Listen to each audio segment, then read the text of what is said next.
Et salut à toutes et à tous, c'est moi Thomas, je suis content de vous retrouver pour ce nouvel épisode de StarCraft 2 Wings of Liberty, l'épisode 9, les fouilles. Alors oui, la mission qu'on va faire, c'est une mission de Ticus Finlay. Alors, dans l'épisode précédent, on s'est quitté sur le fait que Horner et Raynor ont reçu une transmission secrète indiquant que Gabriel Tosh sera en fait un assassin, c'est un psychopathe. Qui pourrait tuer Raynor et son équipe pour Minsk ou quelque chose comme ça, je sais plus trop. J'ai pas très bien compris cette partie de l'histoire, mais bon. Là maintenant, on va aller sur une nouvelle mission avec Ticus Finlay. Allons-y. Et on va aller sur la planète Xil, qui est juste là à droite. Voyons voir ça. Möbius veut qu'on aille trouver un autre artefact sur une planète morte, Xil. Apparemment, ils ont envoyé une équipe de spécialistes, mais ils ont perdu le contact avec eux il y a 2 jours. Ils ont dû tomber sur Anos. À mon avis, c'est le genre de boulot avec prime de risque. Prime de risque, tu te fous de moi, Ticus? Bon, 100 000 crédits de récompense, 3 points de recherche Protoss. Et, oh, c'est quoi ça? Ah, un char de siège. Ça pourrait être utile. Allez, on commence. Voilà le topo. Ici, c'est une morgue. Ce qui pouvait vivre dans ces ruines s'est fait dessouder il y a des millions d'années. Avant de se volatiliser, les gars de Möbius ont signalé le rayonnement d'un artefact venant de ce gros tas de roches là-bas. Ils ont apporté une foreuse laser avec eux pour se frayer un chemin. Foreuse laser, oh putain, c'est un monstre ça. Si l'équipe de Möbius avait accès à ce genre de matos, je préfère pas imaginer ce qui a pu les faire disparaître. Ça, on devrait le savoir bien assez tôt, partenaire. Moi, si je vais mettre une réflexion, Raynor, je pense surtout que ce sont les Taldarim.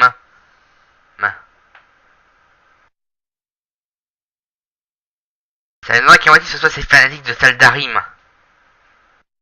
Ring qui soit dans le coin.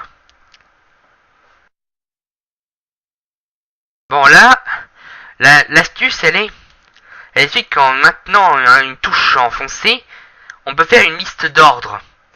Dans les unités comme la foreuse laser pour pas avoir à tout le temps donner des ordres.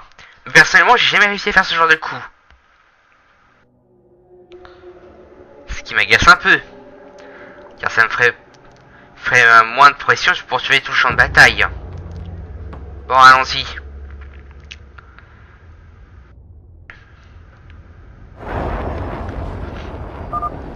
Surveillez vos arrières, les gars. Je sais pas qui a nettoyé cet endroit. Ah ouais, t'inquiète, Raynor, on va faire gaffe. Vous êtes prêts, les gars? En avant! J'ai failli attendre. Merde, embuscade des Taldarim! Les mystères de cet endroit vous sont interdits. Excusez-moi, j'ai des bruits de panique. Libérez cette transgression de vos vies. Oh putain, sale D'accord. gueule. Au moins, comme ça, on Gueule sait du ce qu'est Protoss. devenu l'autre expédition. Bon, allons-y, les gars, continuons. Arrêtez Oh de voir. non, On essaie c'est pas d'avancer, vrai. Ces canons Protoss vont nous faire un deuxième trou de balle. On a déjà un trou de balle, Raynor. Ça va quand même pas nous en faire un deuxième avec ces canons. Du calme, champion, ils arrivent. Chouette, merci Swan. Dégommer tes canons de loin, bien tranquillement. Oh putain! Comment il les éclate de loin! Et les canons peuvent rien faire!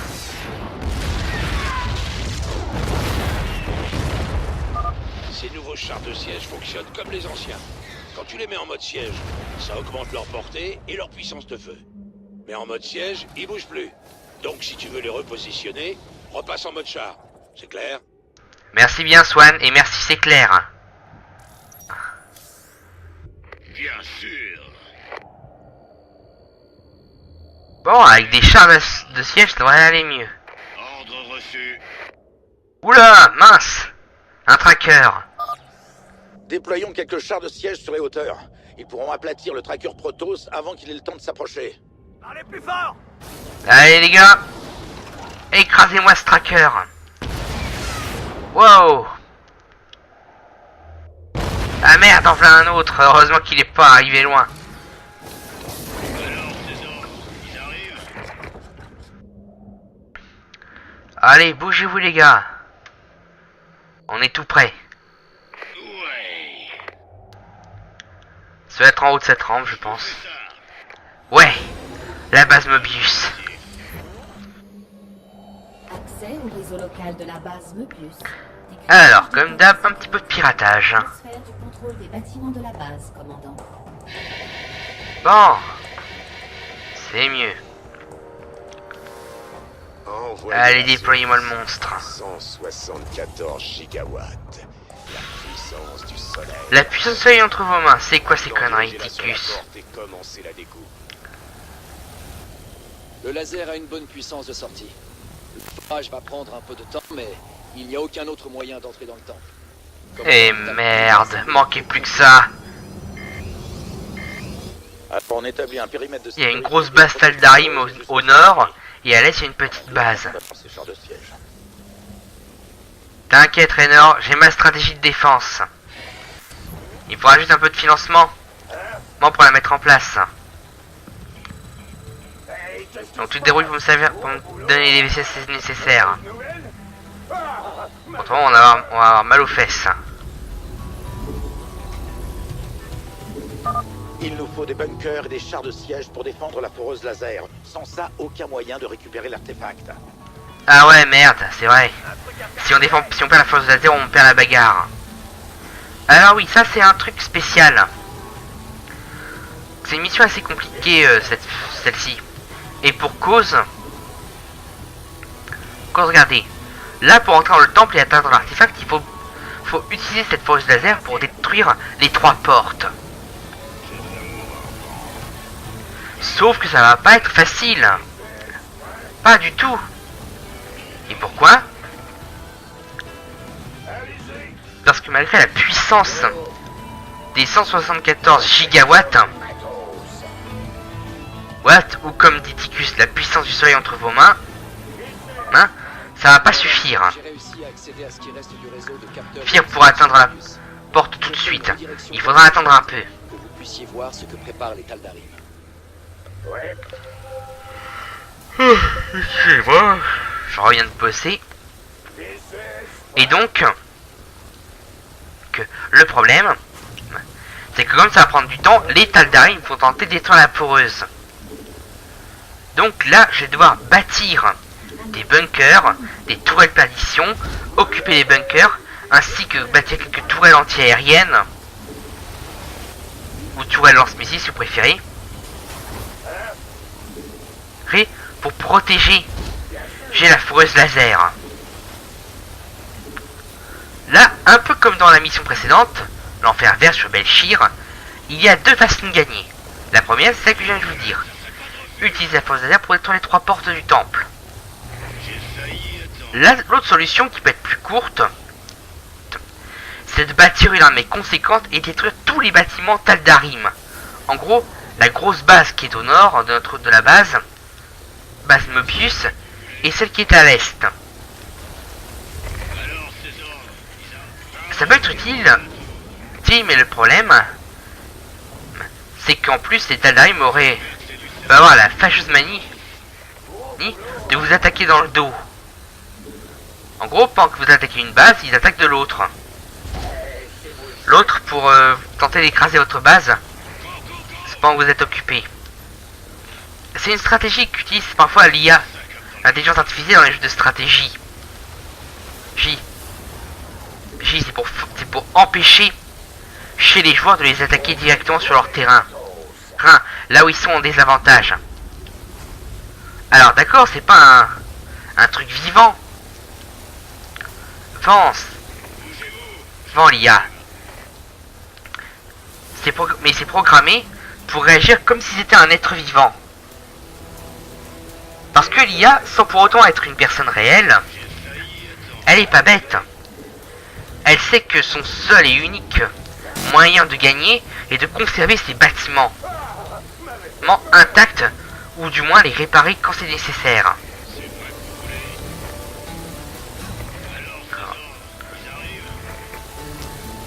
Et malheureusement, les joueurs humains, eux, peuvent avoir pour la plupart l'intelligence de détruire d'abord les ouvriers ainsi que le bâtiment qui les forme. comme ça, sans ouvriers et sans bâtiments pour les former. Mais l'IA ne peut pas remplacer ces ouvriers, ni reconstruire les bâtiments détruits et réparer les bâtiments endommagés. Ceci est plus vrai quand on joue quand il y a les Protoss en StarCraft 2 ou StarCraft. Les Terrans sont la seule race de StarCraft à pouvoir réparer leurs bâtiments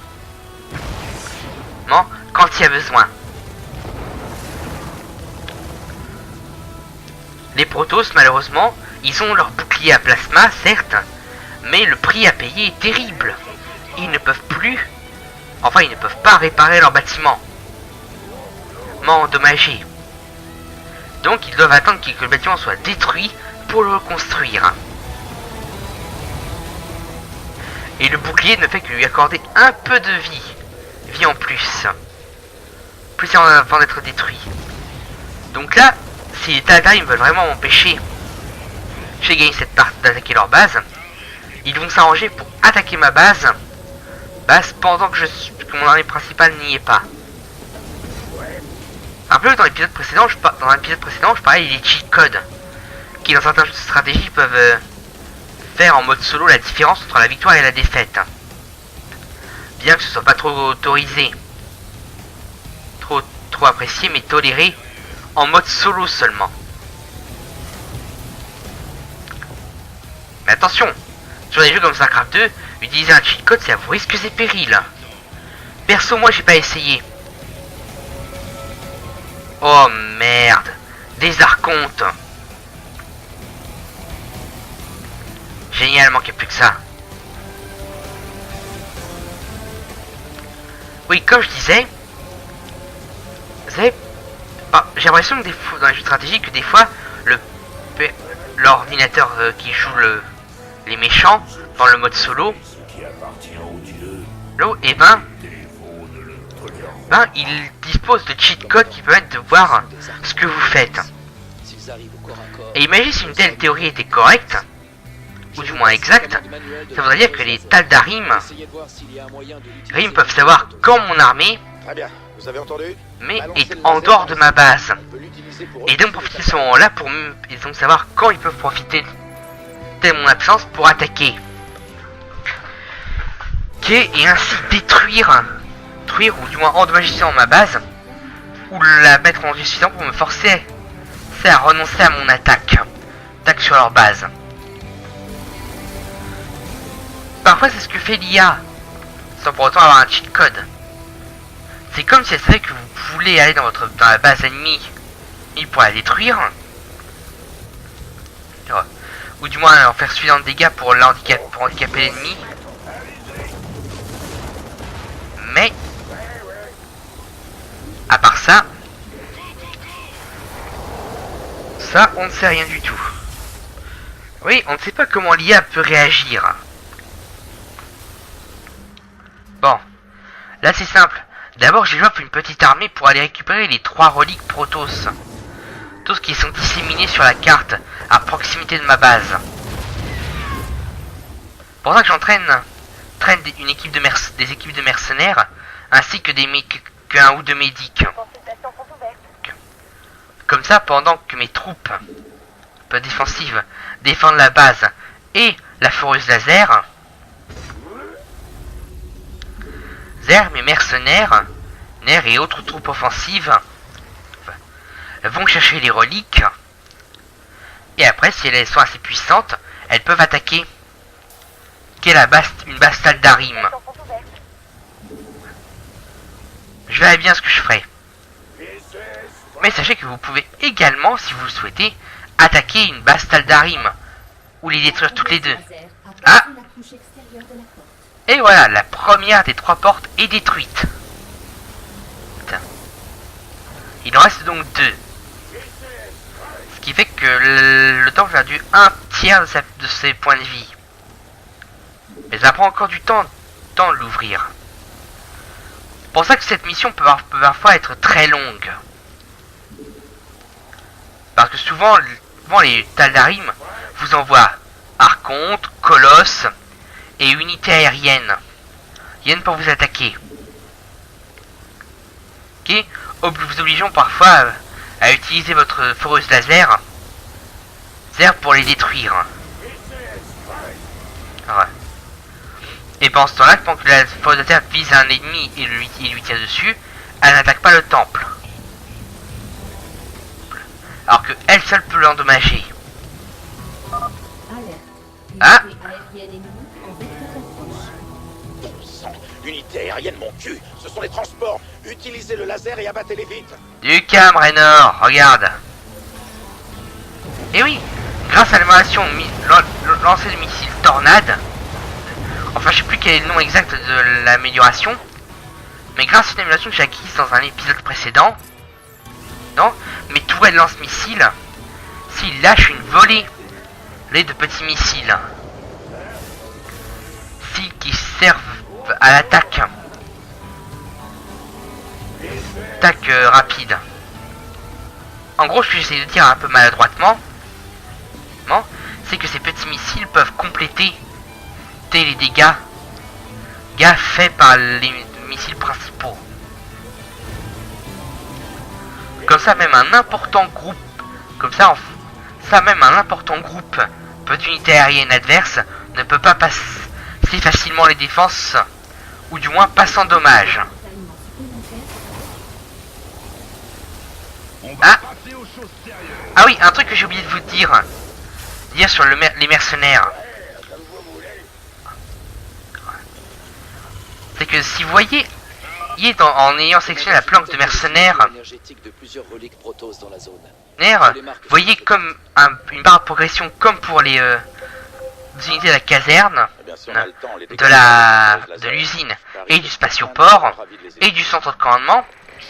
Ça veut dire une chose: votre groupe de mercenaires sera bien créé et appelé sur le champ de bataille, mais le problème c'est qu'il n'y a pas assez de ravitaillement. Eh oui. Imaginez un peu que je n'avais pas assez de ravitaillement pour les maraudeurs de marteau sécurité. Ça voudrait dire que quand le ravitaillement aurait été suffisant, non, je vais y arriver. Excusez-moi. Ce que je veux dire un peu maladroitement, c'est que si j'avais voulu lui créer un maraudeur et que le ravitaillement n'était pas suffisant, il y aurait eu une barre de progression comme pour la caserne ou l'usine. Mais que malheureusement pour moi, je ne dispose pas de suffisamment de ravitaillement pour avoir les marteaux de sécurité tout de suite. Il faudrait donc construire un ou deux dépôts de ravitaillement supplémentaires pour avoir assez de ravitaillement pour appeler mes marteaux de sécurité. Là, ça n'a pas été le cas, mais soyez très prudents si vous faites cette campagne. Pas une partie normale. Et que la planque de mercenaires est disponible. Rappelez-vous qu'il faut absolument, et je dis bien absolument, avoir toujours beaucoup de ravitaillement de libre. Parce que sinon, vous ne pouvez pas augmenter la taille de votre armée. Mais alors, je ne donne pas cher de votre peau. Ou du moins votre projet.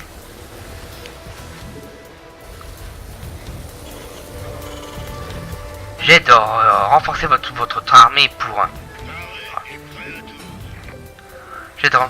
renforcer votre armée pour accomplir votre objectif, quel qu'il soit. Ça peut être foutu. Alors là, c'est ça que je déteste aussi le plus dans cette mission. C'est que des fois quand vous attaquez un groupe et que vous descendez soit un Archon, soit un Colosse, ou toute autre unité du groupe d'attaque Tal'Darim, vous avez tout le groupe qui vous saute dessus. Bon. Là, ce que je vais faire, c'est que je vais rassembler quelques petites troupes pour attaquer, pour aller récupérer la troisième relique et attaquer, qui est la base Tal'Darim. Ring qui est au nord de la carte. Là, le seul souci que je peux avoir, c'est plutôt les Archons Protoss. Les descendre avec la foreuse laser, c'est pas compliqué. Ah oui, à propos de la foreuse laser, en mode normal, si vous faites cette mission en mode normal, vous pouvez, en descendant 20 unités d'Taldarim, vous pouvez gagner un haut fait. Et oui, comme je vous l'ai expliqué dans un épisode précédent, peut-être dans l'un des premiers, et chaque mission dispose de 3 hauts faits. L'un d'entre eux nécessite simplement de faire tous les objectifs principaux et bonus de la mission. Et ce haut fait porte le titre de la mission. Par exemple, ici les fouilles. Pour réussir ce haut fait, il faut atteindre la base abandonnée de Mobius, ouvrir la porte du temple Xel'Naga et défendre la forêt de laser jusqu'à ce qu'elle ait fini. Et en même temps récupérer les 3 reliques Protoss. Tandis que les autres hauts faits de chaque mission nécessitent d'être faits en mode normal ou en mode difficile suivant le haut fait que vous voulez faire et tout simplement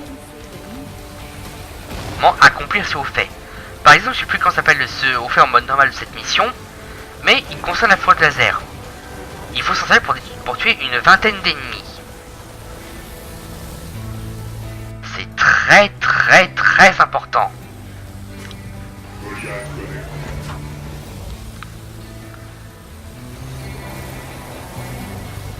Alors là, c'est simple. J'utilise ce petit VCS comme d'habitude pour construire des dépôts d'atelinement en nombre suffisant pour que je puisse avoir une armée assez forte pour pas nécessairement détruire toute la base Taldarim, mais du moins pour l'endommager sévèrement. Et ainsi diminuer quelque peu la puissance de feu des Taldarim. Alors là, ces toiles d'addition, comme je vous l'ai expliqué quand je les ai acquises dans un chapitre précédent, elles me serviront, comme elles sont un peu camouflées pour l'ennemi, et qu'elles surgissent quand l'ennemi est à portée. Là, ça peut être dangereux pour l'ennemi. Parce que le temps qu'il voit tout venir à la tourelle, ils font déjà un mur de flammes dans la tête. C'est pas forcément mortel. De nouvelles unités aériennes en approche. Il faut les descendre. Putain, mais ça peut être dangereux. Oh là, misère. Ah oui, un autre truc sur l'attaque aérienne dans ce chapitre, enfin cet épisode, c'est que à chaque nouvelle attaque aérienne, l'ennemi est plus nombreux. Bon, là, cette petite armée, elle devrait être suffisante pour attaquer la base Taldarim. Enfin, je pense. Vous savez, dans les jeux de stratégie, on est tous appelés à faire parfois des erreurs.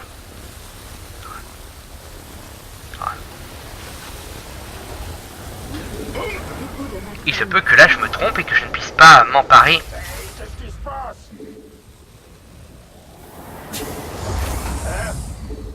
Créer de la base Taldarim ou du moins l'affaiblir. Ah oui, un autre truc sur les dépôts de ravitaillement que j'avais oublié de vous dire pendant tous ces épisodes. L'avantage des dépôts de ravitaillement Terran, c'est que vous pouvez les abaisser et les relever à volonté.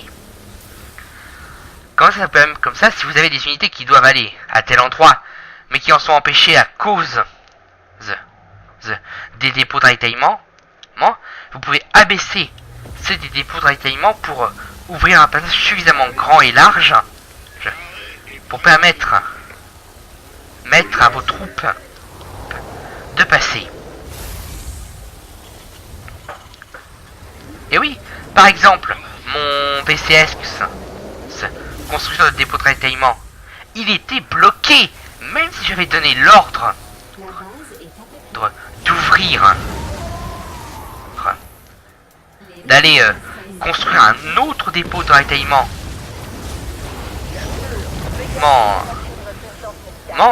Il était bloqué par ceux qui venaient de bâtir. Tant que ce dernier lui bloquait le passage, il ne pouvait pas passer. Ah oui, je sais pas si vous avez remarqué, vous voyez ce Goliath près du bunker, et malheureusement il ne pourra pas avancer. Il est bloqué. Qui est le pauvre, complètement bloqué. Il faut donc que j'abaisse des dépôts de ravitaillement pour le laisser passer. Pour l'instant, je vois le gros de mon armée, mais dans le camp ennemi.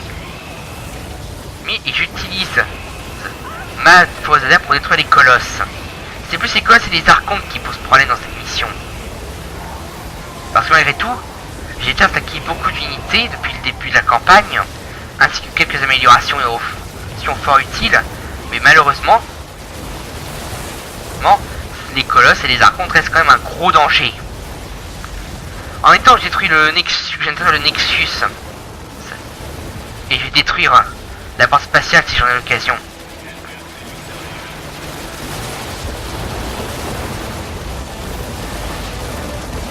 Parce que comme ça fera perdre une porte spatiale au Protoss.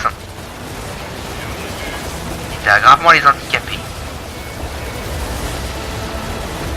Là, un conseil quand vous attaquez une base Protoss, c'est toujours détruire en priorité les pylônes. Car ça sert deux buts. Déjà, vous privez les Protoss et leurs bâtiments d'un ravitaillement d'alimentation, mais en plus vous abaissez le ravitaillement Protoss. Et ça peut être utile. Non seulement les bâtiments et en particulier les canons à photons ne sont plus alimentés, ils ne peuvent donc pas vous résister, mais en plus le ravitaillement du joueur Protoss s'abaisse et il a donc moins d'unités. Et il y a donc moins de facilité à vous barrer le passage.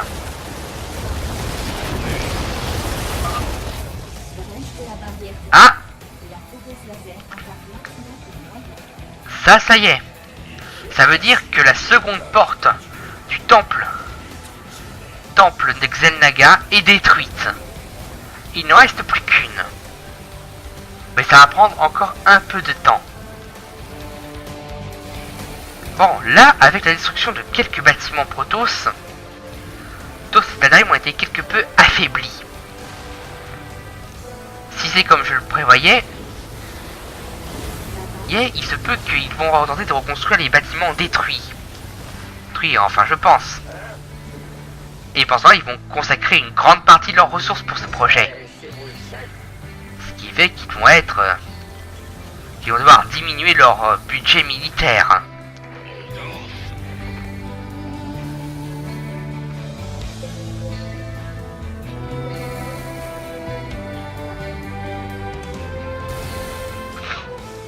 Ouais.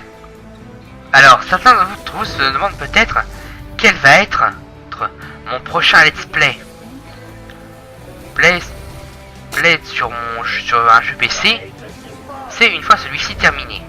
La réponse pour l'instant est je ne sais pas. Sinon je vous engueule pas. Mais pour l'instant, même moi, je ne sais pas ce que je vais faire comme prochain let's play. D'abord, je termine la campagne de Wings of Liberty et après, je verrai. Tout ce que je peux vous promettre, c'est que vous aurez d'autres let's play que celui de Wings of Liberty. C'est tout ce que je peux promettre. Le reste, je ne sais pas. Mais je commence à avoir quelques petites idées. Ah oui, m'en doutais de ça. Et alors, comme vous le voyez, ici, si le colosse était tout seul, c'est parce qu'avec la destruction des unités, la plupart des unités Terra, bâtiments Protoss plutôt, excusez-moi, avec la destruction des bâtiments Protoss de la base Tal'Darim, ça a quelque peu affaibli ces derniers. Et de ce fait, ils n'ont pas pu fournir plus d'unités sur ce front.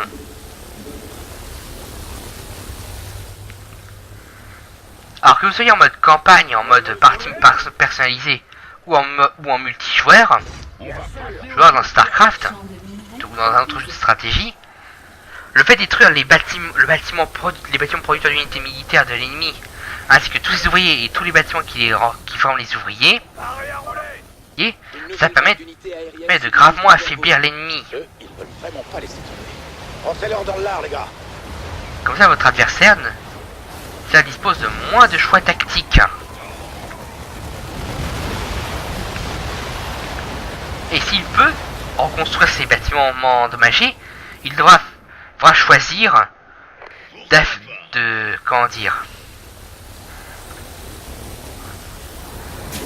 il devra choisir.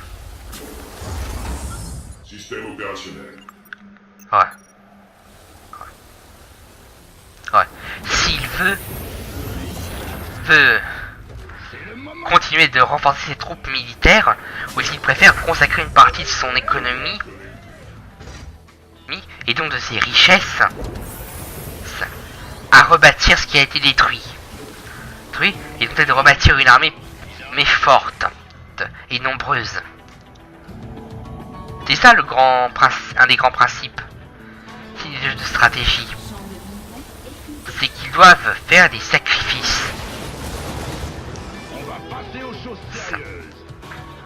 Alors c'est surtout en mode multijoueur que ça peut arriver.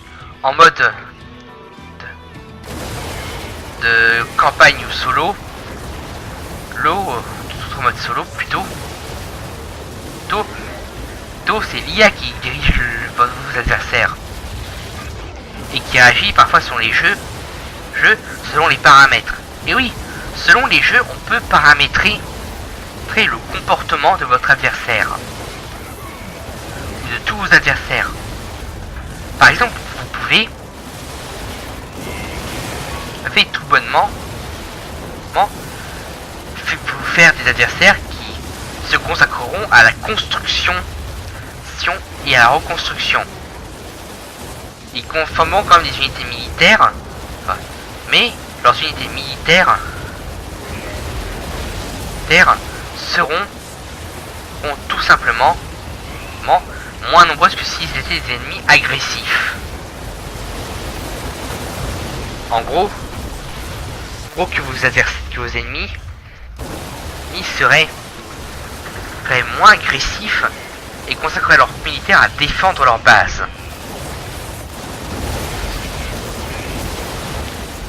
Oui, on pouvait faire le contraire, comme je vous l'ai dit, les rendre plus agressifs et si vous préférez repousser indéfiniment des troupes, des assauts répétés. Bon, là, la plus grande partie de cette base Tal'Darim a été détruite,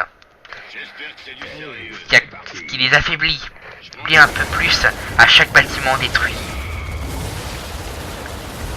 Mais ça ne veut pas dire que les Tal'Darim vont se rendre sans se battre.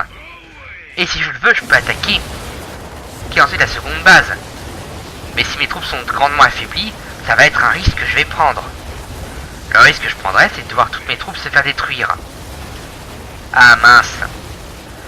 Ça, utiliser le bouton sélectionner toute l'armée, c'est vraiment un très gros défaut. C'est que toutes vos troupes sont sélectionnées, certes, mais si vous leur donnez un ordre d'aller à un endroit, et parfois ces troupes pourraient tout simplement passer par un endroit qui n'a pas été sécurisé. C'est pas vos troupes existantes, tant qu'ils sont déjà sur le terrain. Comme ça a été le cas, là, mon Goliath, le des 2-3 Goliath et Marines qui sont arrivés, certains ont pu passer, mais d'autres pas, puisqu'ils ont été attaqués par les unités Tal'Darim et canons à photons qui étaient dans le coin.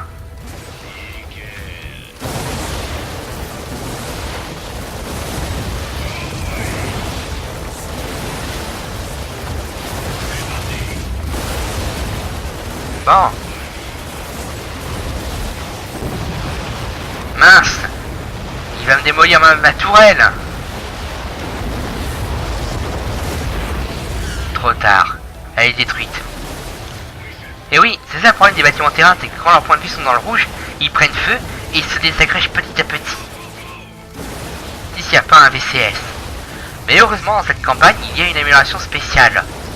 Celle de base qui permet, quand ils sont gravement endommagés, d'activer un système d'auto-extinction des incendies et de restaurer les points de vie des bâtiments endommagés jusqu'à environ 50%. C'est plutôt utile comme ça.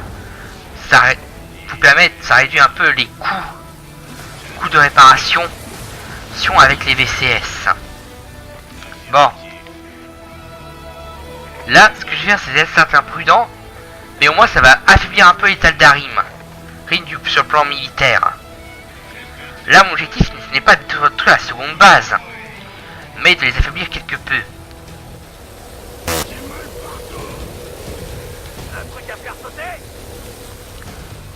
En gros, faire en sorte Brèche du noyau de la que leurs troupes Accès au soient bâtiment. quelque peu affaiblies.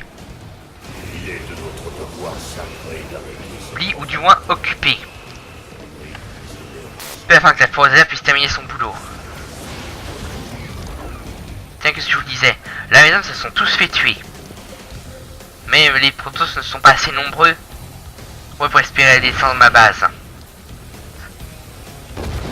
Là, j'avais gagné la mission.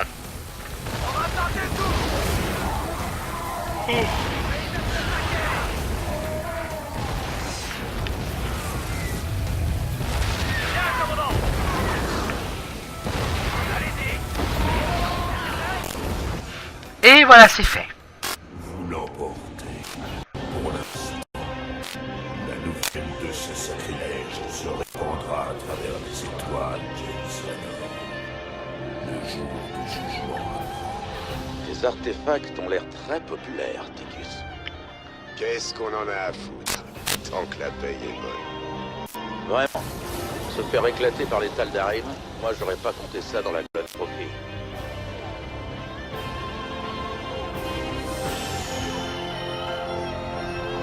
Et voilà, 120 000 crédits bonus et un tas de trucs. Bon allez, retour à l'Hyperion. Pour le débriefing de la mission et ainsi conclure cet épisode. Ce qui aura duré pratiquement 40 minutes. Quoi d'accès, ça veut dire quoi là? Ah chouette, une cinématique. Et on va rencontrer quelqu'un, mais je ne vous dis pas qui. Mais indice, c'est un vieil ami Protoss de Raynor.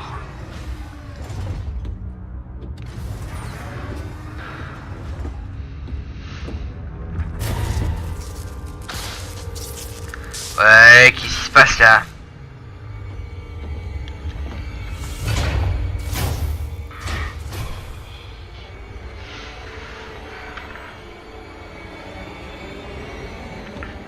James Raynor. J'apporte de funestes nouvelles. Zeratul. J'ai percé le voile de l'avenir et je n'ai contemplé que le néant. Mais il reste une étincelle d'espoir. Tu tiendras sa vie entre tes mains. Et même si la justice exige qu'elle meure pour ses crimes, elle seule peut nous sauver. T'es en train de parler de Kerrigan? Ça fait 4 ans. Tu sors de nulle part. Le temps est compté, tu dois comprendre.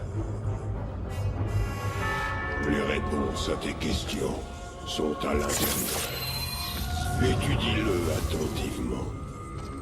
Le destin de toute la création en dépend. Moi aussi, je suis content de te revoir. Alors là, le Protoss qu'on a rencontré s'appelle Zeratul. Et c'est un ami de Raynor. J'ai déjà entendu parler de ces cristaux et Anne. Ils sont censés permettre de revivre les souvenirs de quelqu'un d'autre. Quoi qu'ait découvert Zeratul, il voulait désespérément que je le voie aussi. Bon, ça coûte rien d'essayer.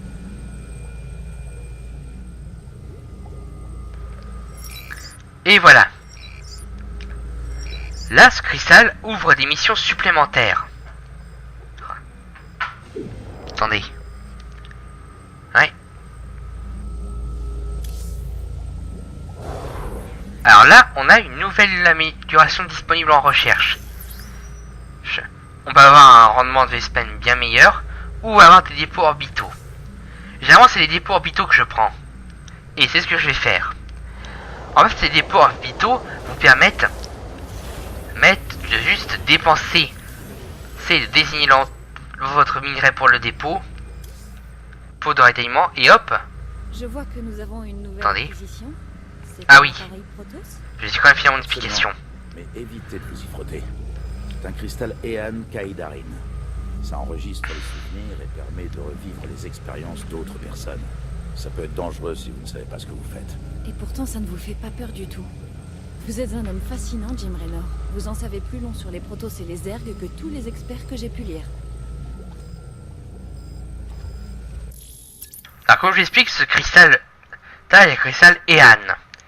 Il vous permet d'accomplir 4 nouvelles missions avec Zeratul comme protagoniste.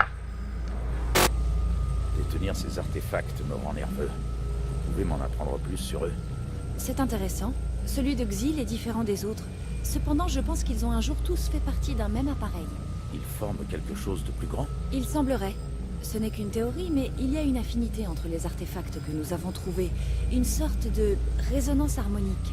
Étant donné les points d'alignement translinéaires contigus, je pense qu'avec l'ajustement de champ adéquat, ils s'attireraient comme des aimants. Ok. Eh bien, n'ajustez rien pour le moment, Doc. Je les préfère alignés comme ça.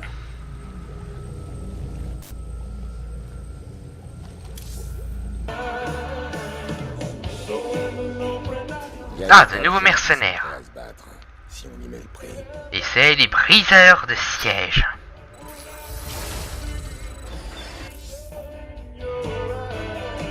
Donc maintenant, on a 3 de ces artefacts à bord de mon vaisseau. Quand est-ce qu'on est censé fourguer ces trucs? Ils sont un peu occupés pour l'instant. Leur plus gros centre de recherche est sur Tyrador, et les Zerg vont pas tarder à envahir la planète. Je pense qu'on n'aura pas de nouvelles jusqu'à ce qu'ils aient déménagé vers un endroit sûr. Merveilleux. Vous avez eu de la visite récemment? Je ne sais pas de quoi vous parlez, Tosh. Je pense que si, James Raynor. Quelque chose était dans le vaisseau à l'instant. Je le sens encore sur vous. Protoss. Intéressant. Quoi que vous pensiez savoir, gardez-le pour vous. Si je vous entends parler de ça, je vous passe par le sas. Attends les infos. Ici, Donny Vermilion en direct de l'UNN. Ce soir, l'invasion Zerg, l'état actuel des affrontements. Le Dominion Terran tient bon face à l'agression Zerg. Notre secteur industriel a augmenté sa production sur tous les fronts.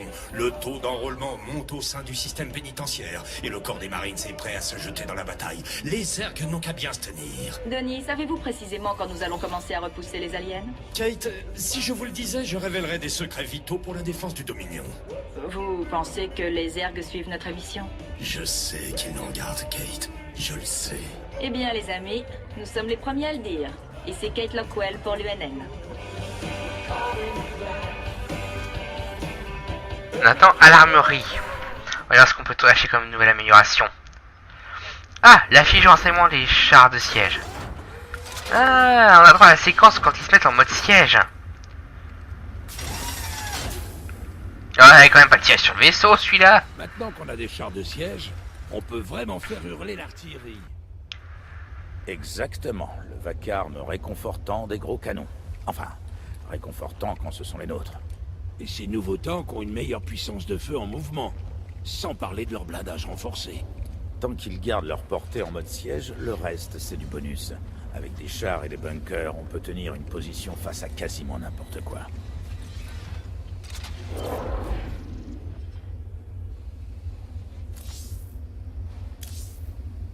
Ah, je vais acheter ça pour permettre à mes VCS d'être plusieurs sur la construction du centre de commandement. Bon, ou d'un autre bâtiment. Ça paraît incroyable. Mais je viens de voir Zeratul à bord du vaisseau. Ah. Et vous avez beaucoup bu ce soir, commandant? Il était là, Matt.